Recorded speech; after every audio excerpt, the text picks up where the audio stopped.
Hola a todos, mi grupo está conformado por Brian Brausi, José Gutiérrez, Laura Mosquera y Hernán Valderrama, y en el día de hoy vamos a hablarles sobre el empuje de tierras. Se define el empuje de tierras como la acción que ejerce el terreno situado en el trasdos de un muro sobre este y su cimentación, llamándose trasdos a la cara del muro en contacto con el material contenido. Aquí podemos ver un esquema donde se explica claramente dónde teoría del empuje de tierra. El uso de dicha teoría para calcular la presión ejercida sobre un muro de sostenimiento es justificable únicamente en el caso donde sean satisfechas las siguientes hipótesis. Hipótesis 1. El muro puede desplazarse por giro o por deslizamiento en una distancia suficiente como para que se pueda desarrollar toda la resistencia al corte del relleno o terraplén. Desplazamiento de muros. Generalmente, todo aquel muro de sostenimiento que no esté rígidamente empotrado en su parte superior puede ceder lo suficiente como para satisfacer la primera condición impuesta. Hipótesis 2. La presión del poro dada por el agua en un suelo no sumergido es despreciable, y aquí podemos observar una ilustración. Para que quede satisfecha la segunda condición es necesario que el sistema de drenaje del terraplén o relleno sea eficientemente proyectado y construido. Hipótesis 3. Las constantes del suelo que aparecen en las fórmulas de empuje tienen valores definidos y pueden determinarse con exactitud. En la ilustración se pueden observar los valores necesarios para el desarrollo de las fórmulas.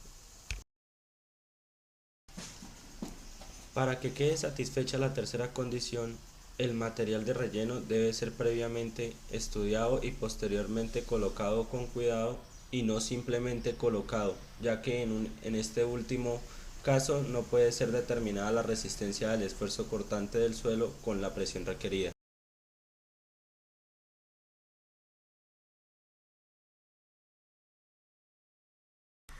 Tipos de empuje. Dentro de los tipos de empuje tenemos el empuje pasivo, empuje de reposo y empuje activo. En la siguiente gráfica podemos visualizar los coeficientes para cada uno de estos. Empuje pasivo. Se produce cuando la estructura de contención es la que empuja contra el terreno.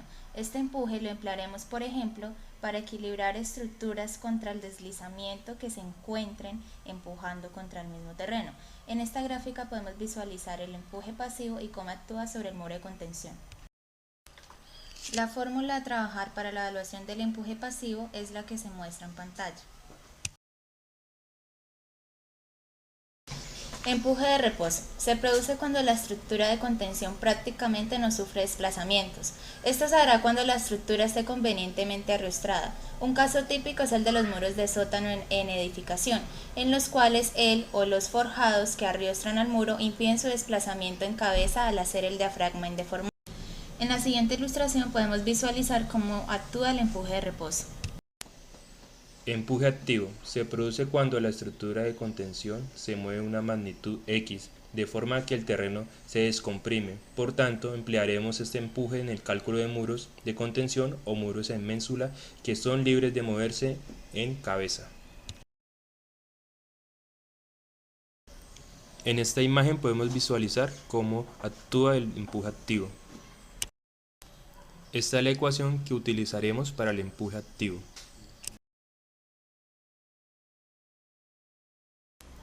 Cálculo de la altura crítica de un talud vertical. Estas ecuaciones las vamos a utilizar en el cálculo de la altura crítica. Nos preguntaremos de dónde salen y esta imagen nos dará nuestras respuestas.